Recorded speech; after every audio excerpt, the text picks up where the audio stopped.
وصلت ل 10000. بص انا كنت في الاول متوقع ان انا اوصلها في شهر، بس يعني ما حصلش، وصلتها في شهر ونص عادي قشطه. انا مبسوط الحمد لله، لان فعلا الصفحه دلوقتي بقت احسن بكتير من الاول. الناس بقت تحبني اكتر، في ناس على طول متابعاني بلاحظها. وللناس اللي انا ساعات ما بردش على الكومنتس بتاعتها بجد انا اسف، بس انا بحاول ارد على الناس الجديده اللي ما ردتش عليها، وعشان ما بيبقاش عندي وقت ارد على كله. والله العظيم ببقى مبسوط جدا من كومنتاتكم كلها، بجد انتوا ناس حلوه جدا.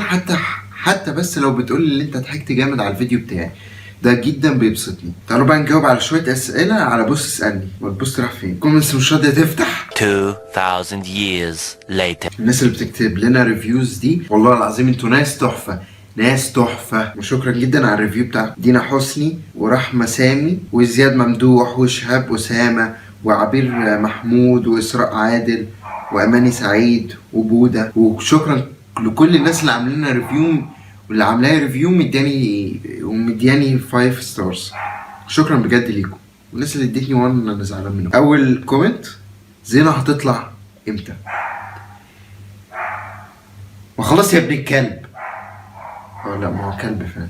المهم زينة هتطلع امتى؟ زينة المفروض ان انا قال لها تيجي لي يوم خميس، عشان ما بصورش الا يوم خميس. النهارده اكسبشن ما بتجيش يوم الخميس، قلت لها وبتيجي يوم الجمعه. النهارده الجمعه ما جاتش، فيعني مش عارفين نصور. المفروض اللي هي هتطلع في الجزء الثاني بتاعها. ودي كانت امل شحاته. منى الحريري وشروق احمد وياسمين خالد 3 كومنتس متشابهين. ناوي تعترف للكراش بحبك امتى؟ اولا عارفين الكراش بتاعتي اسمها ايه؟ انا مسميها سفروت. الكراش بتاعتي اسمها سفروت كده اهو، حسوله جدا والله. لا مش هكلمها واعترف لها بحبي امتى. لا هو اللي بيحصل ده لا مش حب. ده مجرد اعجاب بس. عارفين اللي هو انا اصلا ما اعرفش شخصيتها عشان احبها برضو، اللي هو انا معجب بيها بس مش عارف. دي الكراش بتاعتي. ماما بتتفرج على الفيديوهات. انا هتضحك.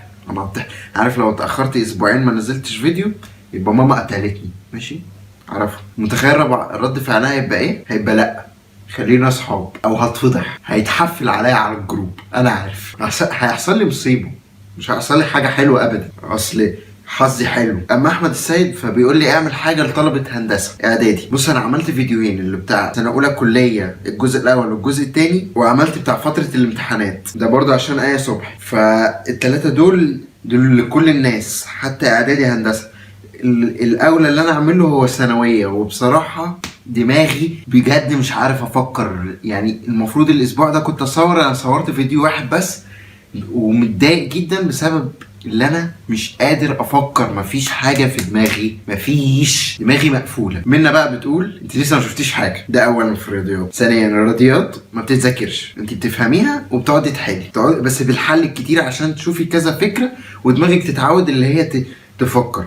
فاهمه يعني؟ مهما كان السؤال معقد وكده، لا اضغطي على نفسك، اضغطي وحبيها ما تكرههاش. هي مش زي العربي، مش كلها حفظ، مش كلها اي حاجه، هي فهم بس. اما تقع لا بقول لك ايه، انا يوتيوبر بس راجل قوي.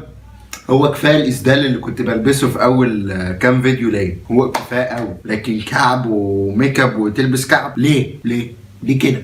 بعدين بصي محمد اهو شايف الدقن في ايه؟ عيب كده. واستنوا كنت اقول حاجه. وبعدين انتوا ما شفتوش زينه حطت لي ميك اب ازاي في الفيديو بتاع لو خيروك؟ لا ده انا فخت. كفايه يا ماما اللي بيحصل لي، كفايه. عبد الله الغريب: بص انا مبسوط ان انا في عماره. يعني بص احنا بنتعب جامد جدا. ما بننامش، بس في الاخر بتبقى مبسوط بحاجتك لما بتاخد درجه عاليه. يعني ما بتلاقي المعيد كده قال لك كلمه حلوه على الحاجه بتاعتك او الدكتور، بتبقى مبسوط بيها جدا. فلا انا مبسوط ان انا في عماره. كلمة الناس معظمها مضطهداك، والموضوع الفرافير ده السوشيال ميديا. الموضوع عندنا في هندسة مختلف خالص، مفيش حد مضطهدنا. اصحابنا كلهم عارفين ان احنا اكتر ناس منفوخة في الكلية. يعني مثلا عندك اي قسم ممكن يأجل اسبوع ما يذاكرش فيه، احنا كل يوم عندنا تسليم. كل يوم الاسبوع اللي ما فيهوش ماكيتات تلاقي في اليوم في 4 لوح هتتسلم، ما تعرفش ازاي بس هتسلمهم. فالدنيا صعبة عندنا. لا وموضوع الفرافير لا مفيش الموضوع ده. هو بس ناس سمعتها من ناس فهم بقى نشروها. دول بتوع هندسة فرافير، وهم ما بيفهموش حاجة اساسا اللي ناشرين الموضوع ده. صدقني الناس اللي بتقعد تقول على عمارة فرافير، دي ناس ما بتفهمش اي حاجة اساسا. اما اللي بيهزروا كده لا، دي ناس بتهزر عادي. وزي ما بقول لك اللي بيتقال على القسم بتاعنا لا مش صح، احنا اكتر ناس بنتنفخ جسديا كمان. تخيل ان انت يا طول اليوم واقف على اللوحة لما يجيلنا آلام الحمل في ظهرنا، يا إلا قاعد مربع تفرد رجلك هو ما تنام وبوريني لو نمت، فحاجة كده تغيظ. آخر سؤال، لا مش آخر سؤال، سمر العادة اللي عايز أوصل له ملوش حدود. حالي إزاي وقت الامتحانات؟ بصي أنا أوضتي قدام الحمام عندنا جوه، مفيش بقى من الأوضة الحمام، من الحمام للأوضة، من الأوضة الحمام، من الحمام للأوضة طول اليوم. ما ببقاش قادر امسك نفسي، الارتباك ده ما بيروحش إلا لما بمسك ورقة الامتحان او يفضل معايا بقى جوه الورقه، لدرجه لما ما تعرفيش تفكر حاجه تقرف. بتتفرج على مسلسلات كوري ولا لا؟ بص انا في الدراسه اعمل اي حاجه حرام الا ان افتح التلفزيون. وثانيا ما بحبش المحن اللي في المسلسلات دي. تقدر تتفرج على افلام رعب لوحدك في الضلمه في وقت متاخر، شوف ذا ايفل ديد. بص عندي شجاعه، بس بيجي لي بقى تهيؤات بالليل وانا نايم، ما اقولكيش حاجه كده فضائيه، ببقى يعني بتخيل بقى حاجات، وساعات بسمع اسمي بيتنادى، بيحصل حاجات غريبة. لكن ما بحبش الحاجات اللي هي زي ذا ايفل ديد. لا ما بحبش الافلام الرعب اللي هي بتتكلم على الزومبيز وكده، لا بحب اكتر الحاجات اللي هي بتتكلم على الجوستس والحاجات دي بتشدني اكتر. وقت رجعت فيه متاخر الساعه كام؟ بصوا في مره رجعت الساعه 2 بالليل او 1، وفي مره كنت خارج من سيتي ستار وبعدين ما كانش في اي مواصله من المترو للبيت عندي، ماشيه في الشارع والتكاسي مش عارفه المكان اللي انا ساكن فيه. رجعت من سيتي ستار لمشي، فيوميها رجعت بتاع الساعه 2:30. دخلت بقى ماما ما بتكلمنيش اساسا، تاني يوم بقى ابتدي التهزيق، مقولكوش على مراحل كده، تزعل مني وبعدين تقعد تهزق فيا. حاجه غريب. عمرك اتسرقت في الشارع؟ الحمد لله لا، وما تلوقيش فيها يا اختي، ما تلوقيش فيها. عندي بنطلون كده عايز البسه وانا رايح الكليه مش عارف البسه، خايف ان الموبايل يتنتش، والله العظيم خايف من الموبايل يتنتش من كتر اللي بيحصل لي في الاتوبيس ده. محمود الباز، بص انا فاهم، انا الكومنت بتاعك صح، انت مش غلطان في اي حاجه، زي ما انا قلت لك، انا بس مجرد معجب بالبنت. يعني بقول لك انا مستحيل اروح اكلمها الا لو حصل موقف ما بيننا، لكن مستحيل اروح اكلمها. وزي ما قلت لك انا ما اعرفش شخصيتها اصلا. واللي بعد كده اللي هو بعد حتى لو هنتكلم، لا ده لسه في مشوار كبير، انا لسه ورايا ما اخلص هندسه.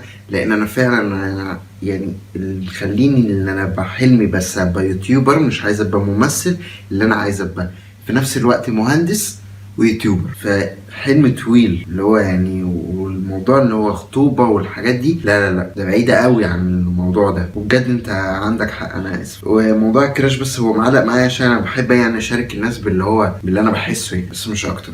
ما تزعلش مني، وبجد ما حدش يزعل مني يا جدعان. بصوا كده الاسئله خلصت، ما حدش يزعل مني في اي فيديو. اتريقت على البنات، اتريقت على الولاد، في الاخر ده هزار، انا بضحك. كل اللي انا بعمله هو الهدف منه مجرد الضحك، وبيبقى فيه رساله في اخر كل فيديو او في نص كل فيديو، بجد اسمعوها يا جدعان، التفتوا لها. انا بحبكم جدا وانتوا بتحبوني جدا، انا ملاحظ فيكم ناس بتحبني جدا، في ناس بتكلم اصحابها عليا. شكرا لكم بجد، شكرا لكم جدا. حلقه اسألني 3 هتبقى بعد 50,000 او 25، هنشوف بقى. ماشي، يلا سلام.